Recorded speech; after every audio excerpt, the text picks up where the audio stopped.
Olá, boa noite. Boa noite. É rejeitado o projeto de lei que pretende proibir a atividade dos flanelinhas na capital. A Prefeitura decide que os táxis vão poder usar as faixas exclusivas de ônibus nas ruas de Porto Alegre. Crise do funcionalismo público. Após a apresentação do pacote de medidas do governador, professores fazem manifestação e declaram greve em todo o estado. E um balanço das 2 primeiras semanas da Feira do Livro na capital. Agora no Jornal Central.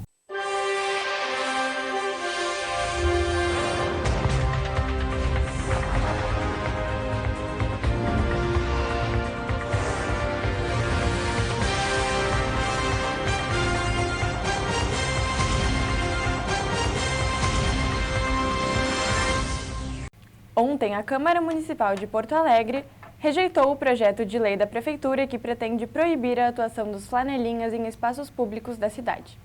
Os 5 vereadores da Comissão de Constituição e Justiça da Câmara Municipal de Porto Alegre concordaram que o projeto é inconstitucional, justificando que uma lei municipal não poderia proibir uma profissão regulamentada em esfera federal.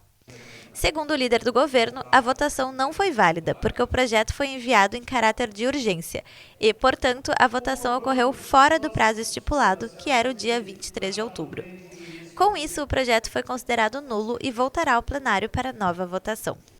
A grande discussão sobre a proposta é sua legalidade. Se o projeto for aprovado, de acordo com o Sindicato de Guardadores de Automóveis de Porto Alegre, serão mais de 5.000 trabalhadores sindicalizados que perderão o emprego em vias públicas da cidade, mesmo a profissão sendo garantida por lei federal. Na verdade, nós não estamos infringindo a lei federal, nós não somos contra a lei que regula a profissão de guardador. Nós estamos dizendo que esses guardadores não podem exercer a profissão em locais públicos, alugando o espaço que é público e constrangendo muitas vezes as pessoas. Eles podem exercer a sua profissão em locais privados, não em locais públicos e vias públicas. Segundo consta no artigo 3º do decreto que regulamenta a Lei Federal de 1975, os guardadores podem sim atuar em áreas públicas. Diz o texto: o guardador de veículos automotores atuará em áreas externas públicas destinadas a estacionamentos, competindo-lhe orientar ou efetuar o encostamento e desencostamento de veículos nas vagas existentes, pré-determinadas ou marcadas. Para o vereador da oposição Marcelo Esgarbosa, a proposta é simplista para abordar um tema complexo. Além de não diferenciar o trabalhador sindicalizado de quem trabalha de forma irregular, a própria Prefeitura já ofereceu cursos de capacitação para guardadores de veículos em gestões anteriores, mostrando contradição do governo atual. Quero lembrar que, equivocadamente, na gestão ainda anterior, se fazia cursos promovidos pela Prefeitura, cursos de guardadores de veículos. Ou seja, essa mesma prefeitura, porque não importa se mudou a gestão, mas se o poder público fazia, e eu aí tenho toda uma crítica a isso, mas fazia curso de guardadores de veículos, agora está querendo criminalizá-los. Então é uma contradição que precisa ser lembrada. Júlio realizou 2 dos 3 cursos oferecidos pela Prefeitura para a qualificação de guardadores de veículos, um em 2012 e outro em 2014. Para ele, o projeto é uma ação política, já que o sindicato existe há 35 anos e é garantido por lei. A gente tem um registro na Receita Federal, a gente tem um registro na Prefeitura, com a ata, com o estatuto, tudo como tem que ser feito. Então, qual é o impedimento, qual é o proibimento? A gente tem uma lei federal, que em cima dessa lei federal a gente tem que fazer o registro, a gente tem que fazer o cadastro para poder atuar como guardadores. Então não é uma coisa tão fácil, uma coisa tão simples de eu chegar ali, botar um crachá e dizer que sou guardador. Uma nova emenda vai ser apresentada para tornar a proposta mais viável. E amanhã será feita uma nova apreciação do projeto. A Prefeitura, na segunda-feira passada, uma medida que permite que os taxistas também usem as faixas exclusivas para ônibus na capital. A ideia é que mais pessoas utilizem o serviço. A chegada dos aplicativos causou um impacto no sistema de táxis da capital. Se antes os carros laranjas operavam sem concorrência, após os taxistas viram o número de passageiros cair. Nós chegamos a uma perda até em torno de 60%, 65%, né?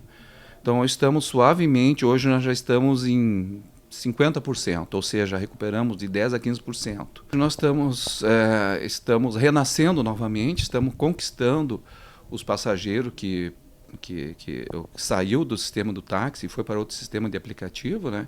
De acordo com o IPTC, em 2014, Porto Alegre tinha aproximadamente 10 mil taxistas cadastrados. Hoje, são pouco mais de 6.300, uma queda de 37%. A frota também caiu. Hoje, são 3.817 veículos, 88 a menos do que 5 anos atrás. Para tentar reaquecer o mercado dos táxis, desde semana passada, eles estão autorizados a usar as faixas exclusivas dos ônibus, que são essas, delimitadas com uma linha azul. Conforme a Prefeitura de Porto Alegre, os motoristas vão poder usar a área mesmo sem passageiros.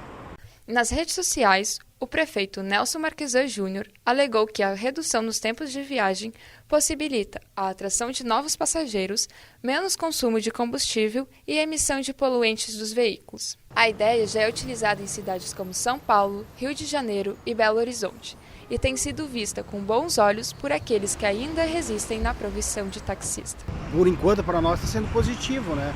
Que a gente anda sem a tranqueira, né? Apenas atrás dos ônibus e das lotações, mas está tranquilo, está bom agora.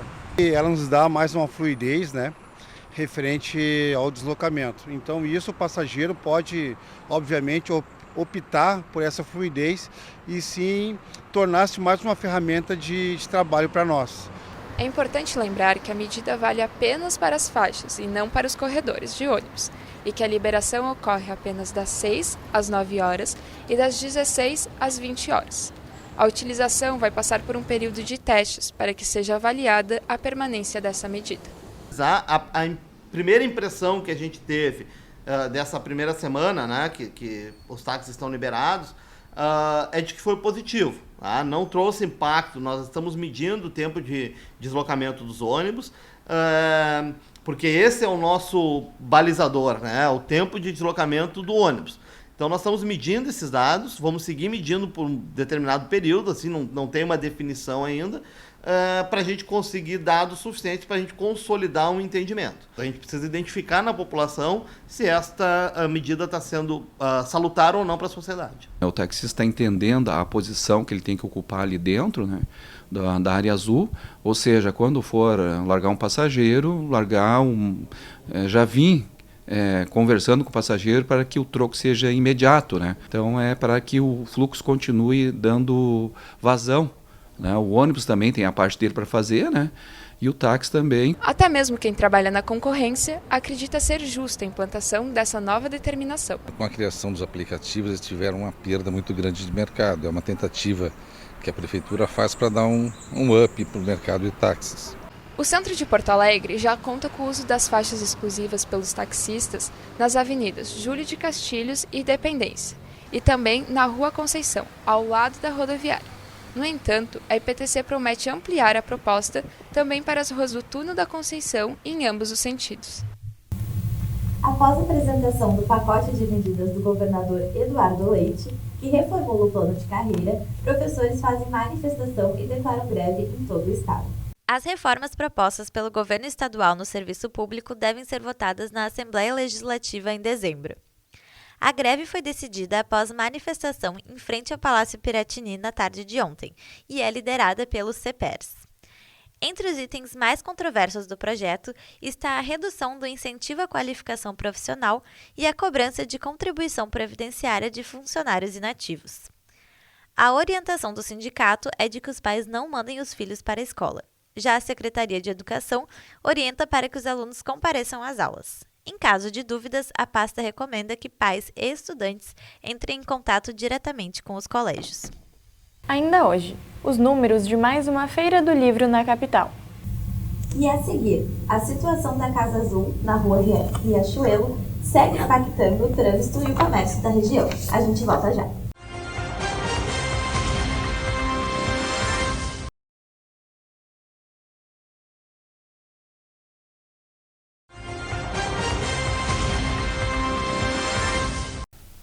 Estão definidos os locais de votação da eleição para o Conselho Tutelar de Porto Alegre. Os eleitores podem fazer a consulta da lista de endereços pelo site da Prefeitura. A eleição para o Conselho Tutelar da capital ocorrerá no dia 6 de outubro e contará com 82 locais de votação. O eleitor poderá escolher até 5 candidatos de sua microrregião. A obra na Casa Azul, no Centro Histórico de Porto Alegre, continua afetando o tráfego de veículos e estabelecimentos. A conclusão estava prevista para o mês passado, mas o prazo terminou. Com mais de 40% da estabilização já concluída, a obra que iniciou no dia 25 de abril é responsabilidade da empresa Arquium Construções Restauro Limitada. A prefeitura anunciou que o desbloqueio da rua era até o final de outubro, mas o tráfego segue bloqueado pela PTC com desvios no trânsito nas imediações da casa. É um empurra, ninguém sabe, enquanto a situação continua assim. Hoje não tem um carrinho, mas normalmente tem um carrinho aqui que pega lixo o dia todo, que fecha quase a metade dessa quadra aqui, ó. Além do descarte de lixo que é deixado ali e dos craqueiros, troços que se acumulam aqui nessa área aqui, onde o cheiro é insuportável, né?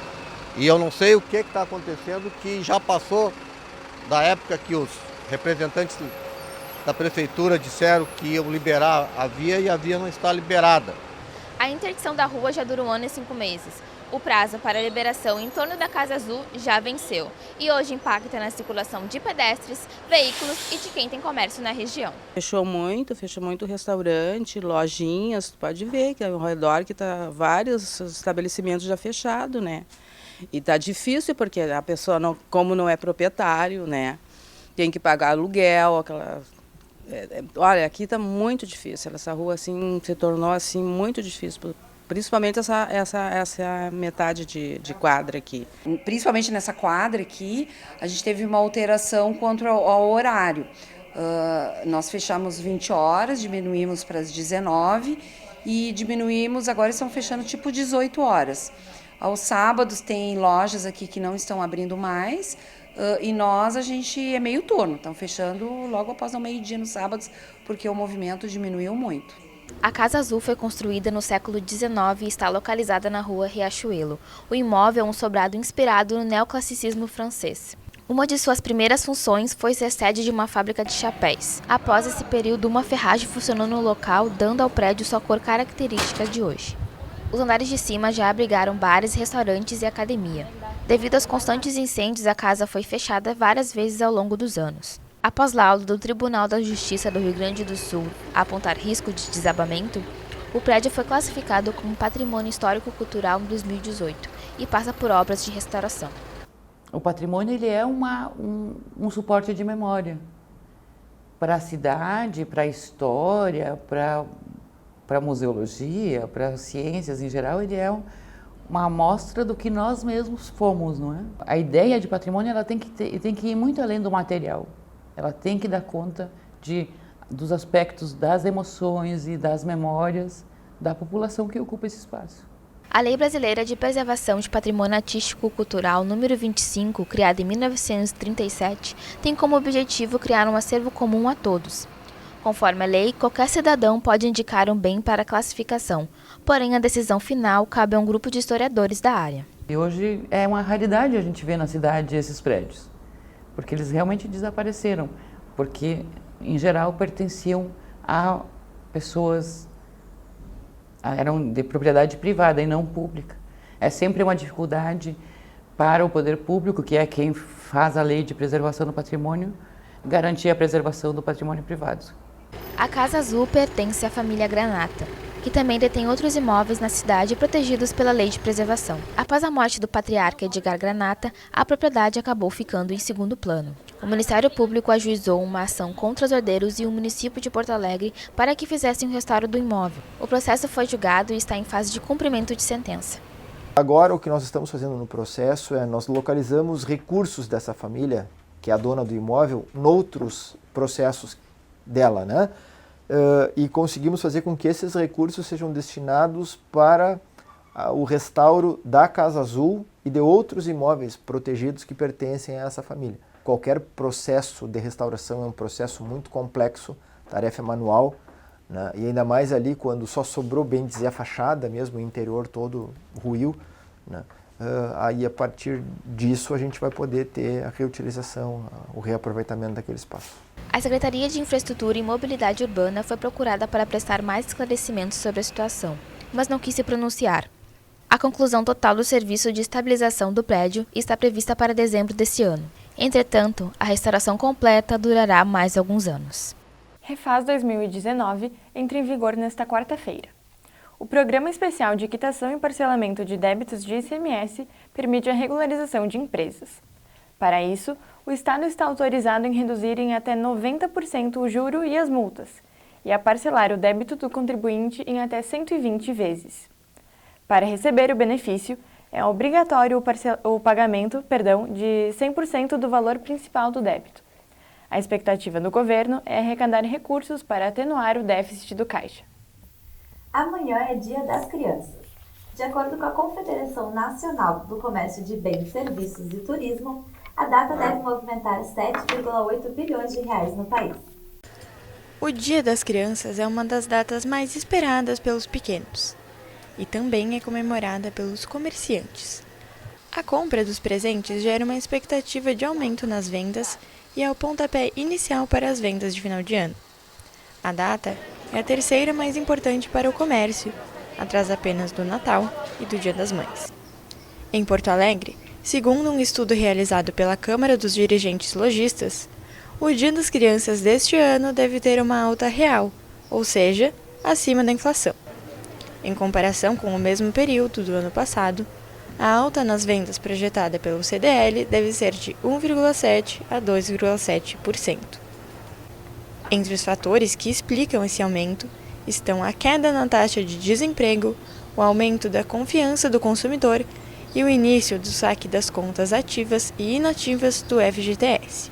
É um número que representa, sim, um crescimento, mas ainda em termos bastante insuficientes para devolver todas as perdas que nós tivemos aí oriundas da grande crise de 2015 e 2016. Existe um longo caminho pela frente em termos de recuperação e de retomada. Deveríamos estar crescendo em um ritmo muito mais acelerado, mas por uma série de razões isso não está acontecendo. Tem toda uma questão econômica, de dificuldade de ajuste nas contas públicas, o cenário internacional que hoje está jogando contra o país e que isso não aconteceu em 17 e 18.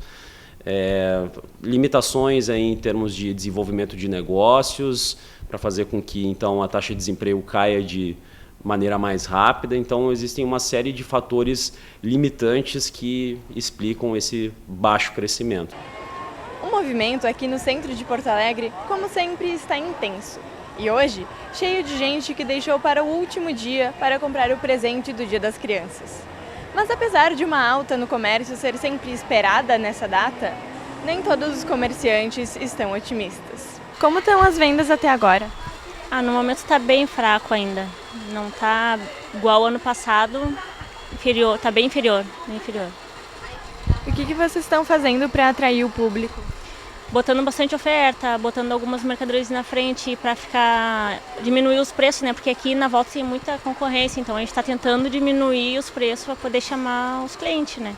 Esta loja está na contramão do mercado. Espera uma alta nas vendas maior do que a projetada pelo CDL.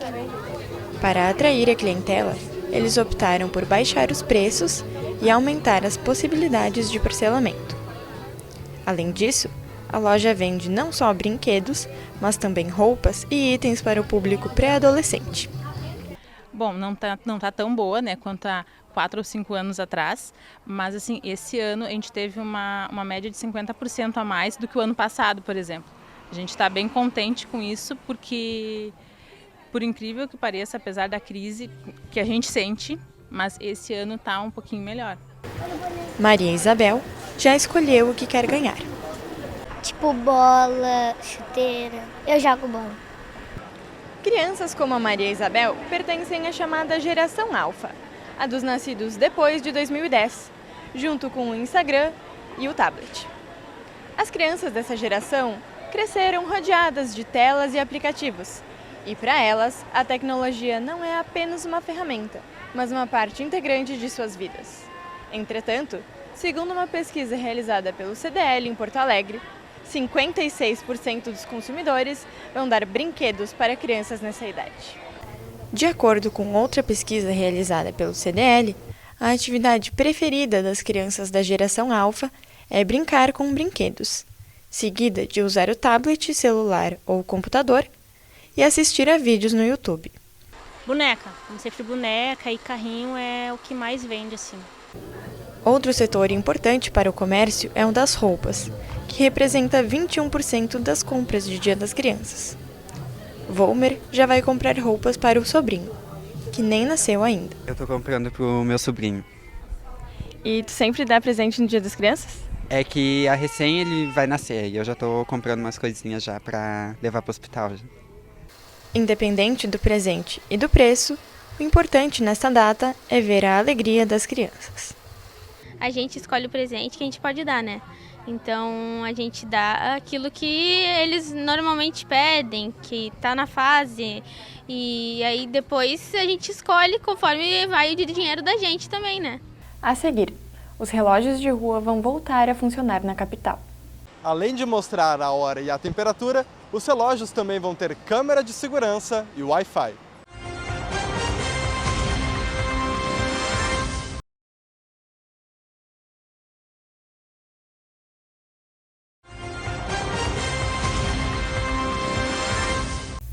Acabou ontem mais uma Feira do Livro de Porto Alegre.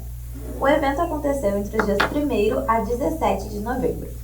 A organização da feira destacou o crescimento de vendas, apesar da chuva. Ao todo, 1.300.000 pessoas circularam pela Praça da Alfândega, no centro da capital.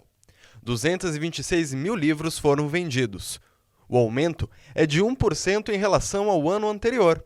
O setor que mais se destacou foi o voltado para crianças e adolescentes, com um impulso de 46% nas compras em 2019. Já as áreas geral e internacional registraram queda no comércio de exemplares. Em relação aos eventos, foi também a programação infantil a que mais se destacou, com a presença do público escolar. A organização do evento contabilizou a participação de 11.235 alunos de 21 municípios diferentes, aumento de 16% comparado ao ano anterior.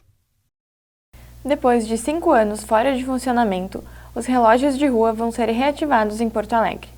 O protótipo deve ser instalado em 45 dias. Desativado, sem funcionar ou até mesmo quebrado.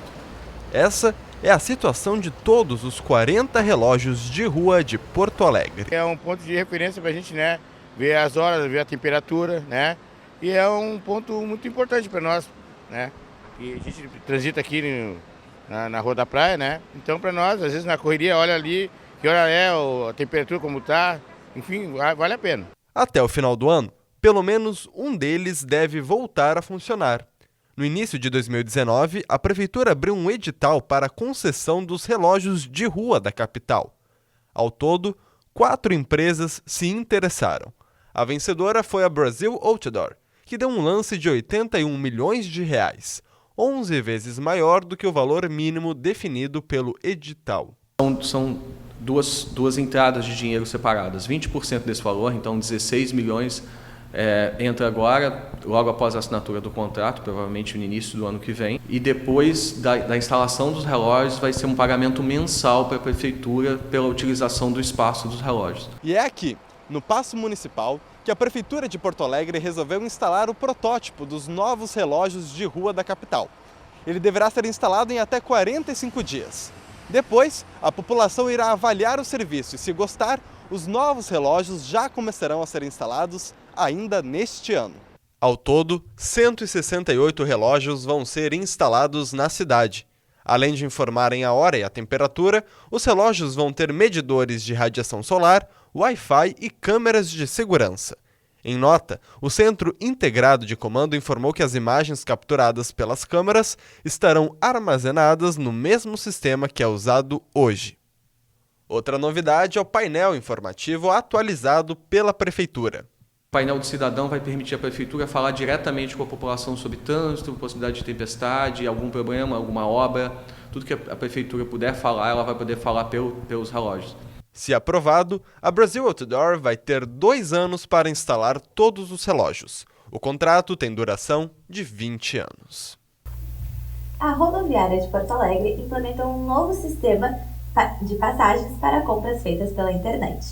A partir de agora, não será mais necessário trocar o voucher pelo bilhete no guichê da rodoviária.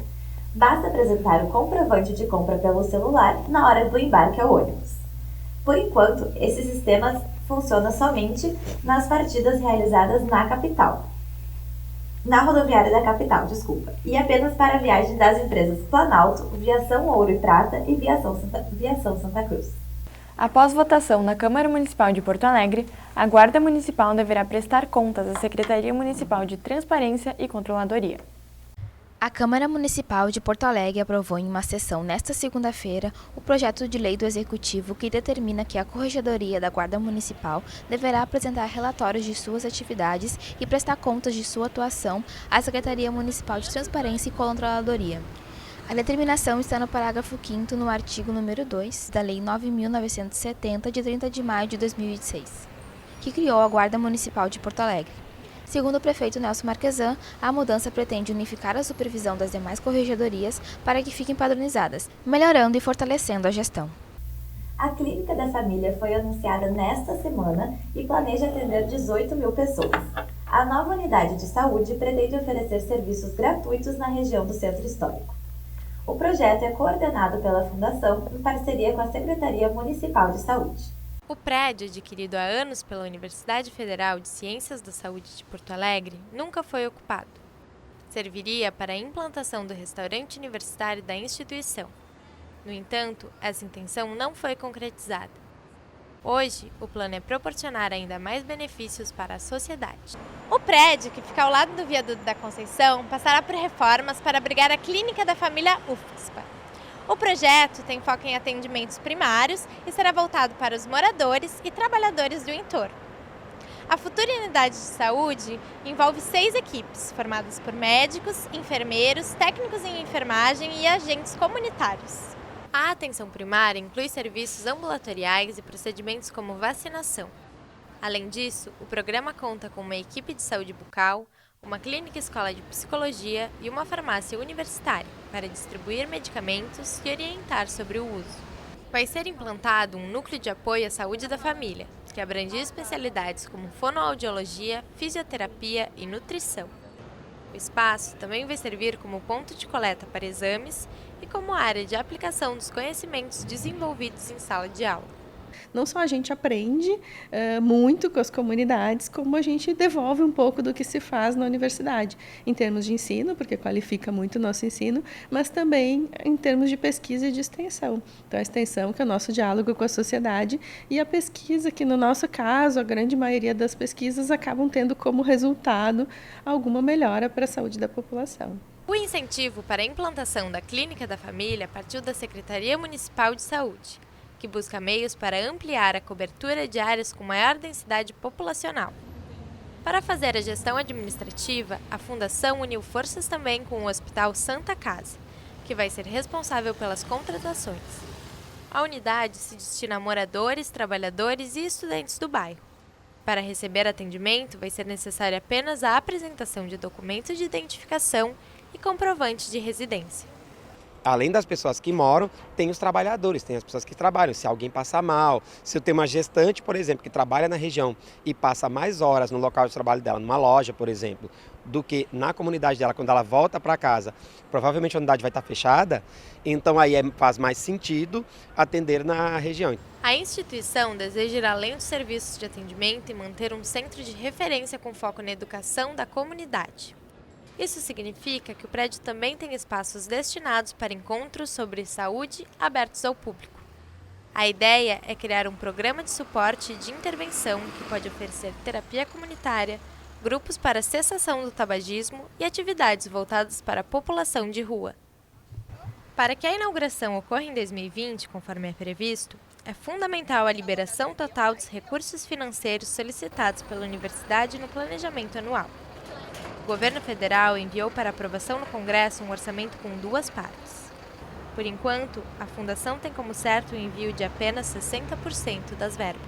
Se o nosso orçamento se mantiver, a gente vai ter como executar tudo, mas a gente está agora nesse movimento de buscar recursos adicionais também, né? Com várias outras instâncias para garantir que a gente vai poder fazer a clínica. O nosso Jornal Central vai ficando por aqui. Até amanhã. Uma boa noite a todos e até amanhã.